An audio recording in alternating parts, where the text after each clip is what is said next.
وحويان حولها يددكو ووضا بطيان دولة يا وزير كمان مهل علينا وهم بلينا waxaan ka imid aan magacayga waxa la yiraahdaa Mawlid Cabdi Yuusuf waxaan ka imid deegaanka Laanqeyrta waxaan ku faraxsanahay maanta noo fasaxday inta yar ay kaydisay noo fasaxday ma had yaa gaadho ilaa ma had leh deegaanka xashimeed ka soo guuray wafdi hogaaminayo wasiir ku-xigeenka wasaaradda xanaanada xoolaha iyo kalluumaysiga Soomaaliland iyo guddiga abaaraha ee gobolka Gabiley ayaa maanta u anbabaxay gurmadka iyo indhaynta dadka reer guuraaga ah ee ka soo hayamay deegaanada Soomaaliland oo abaar baan saameysay iyagoo guud ahaan tuulooyinka hoos yimaada gobolka Gabiley ay ku baahseen isla markaasina ay degeen wadooyinka iyo dhul daaqsimeedyada ayaa waxa ka mid ah dhulka ay ku baaheen ee ay degeen kala baydhka ilaa mashruuca banka Wajaale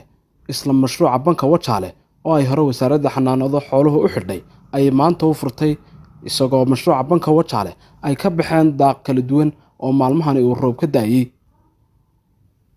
dadka reer guuraaga ah ayaa naawilayay maalmahani oo miciin moodayay in mar loo furi doono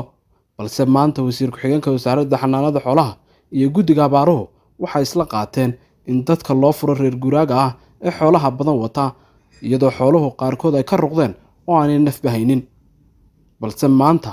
ayay rajadoodii u rumowday oo loo furay mashruuca banka Wajaale oo muddo dheer xidhnaa maanta halkan waxaan u joognaa sidii loo dahfuri lahaa mashruuca sidii loo dahfuri lahaa daaqa ku yaal loogu sii deyn lahaa dadka in mashruucan loo furo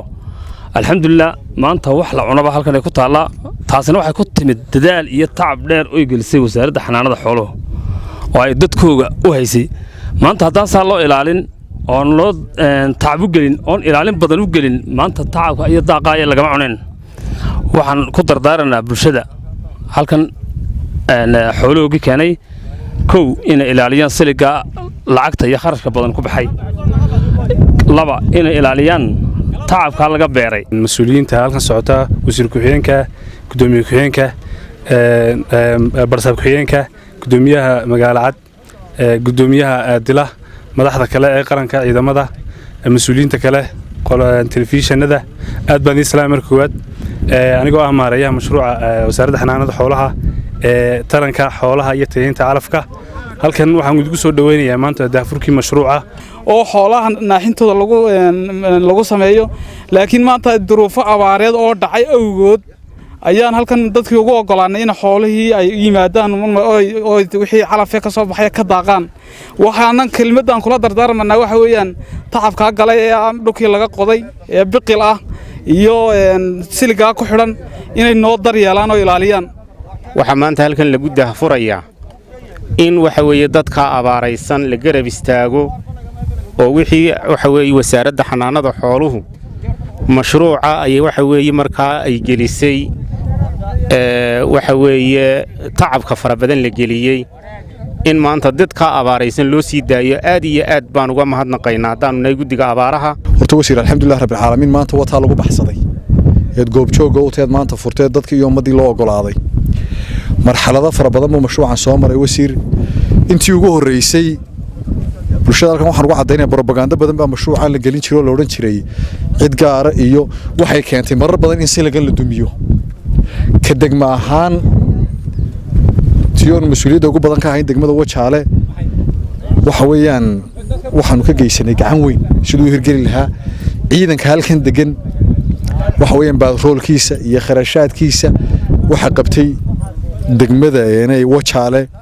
oo aanu kharashkiisa si ay inoogu hirgalo runtii waxa iyaguna aad mahad badan aan u celinayo isna hawshan naga shaqeyn jiray gudoomiyaha degmada Dila oo isna gacan weyn ku lahaa ilaahay maanta waa ka inoo hirgeliyay ilaalintii iyo u dhabar adeegii wataa keentay maanta in lagu baxo badan baa la neeyay qolo dibilaa la seenaya qolo maxay baa horta warku badan yahay laakiin wataa cadaatay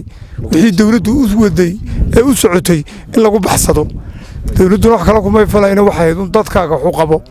marka kulli way naasantiheen oo gobolka Gabiley iyo gobolada galbeedka xiga waxay ka mid yihiin meelaha imika lagu soo guuray marka laga soo bilaabo gobolka Maroodijeex waqooyigiisa iyo Gabiley iyo Awdal gobolada imika lagu soo guuray ee ay dadkii soo guurtadaha roobabkii ka daay wax soo moodeen weeyi halkan oo ah mashruucii ay wasaaradda xanaanada xooluhu gacanta ku haysay wasaaradda xanaanada xooluhu ee dhulkii siligu ku xidhnaaya oo runtii qorshaha horeba ahaa in marka sidan oo kale ay baahidan oo kale abaareed timaado lagu baxo ayaa runtii uu dadku soo dul degay taas baanu annaguna guddi ahaan nimid ka soo war doonnay meel kale oo xoolihii la joojiyey markii la waayey halkanaa la soo dul degay taasana annaguna wasaaradda ka codsannay in ay hawshaa nagala howlgalaan oo dadkaa loo fasaxo anigoo u mahadnaqaya wasiirka xanaanada xoolaha oo i soo faray inaan markaan duruuftaa arko aan go'aan qaato dadkana halkaa iskugu yimidna xogteeda uu hayo ognaa inay dadkii ilaa bari ka soo guuray ilaa Itoobiya ay halkan dul daaqayaan yidhi dadkaasi saddexdaa arrimood un kala dardaaran oo baqilkaa yaree meeshaa lagu beeray iyo siligaa iyo inaanay degin runtii wasiirku aad iyo aad buu ugu mahadsan yahay mahaddana wasiirka ayaa leh mahaddana mashruucan waxtarkiisii horraantiisii waa la arkaa runtii waannu maqalay in dacaayado badan mashruucan laga fidiyey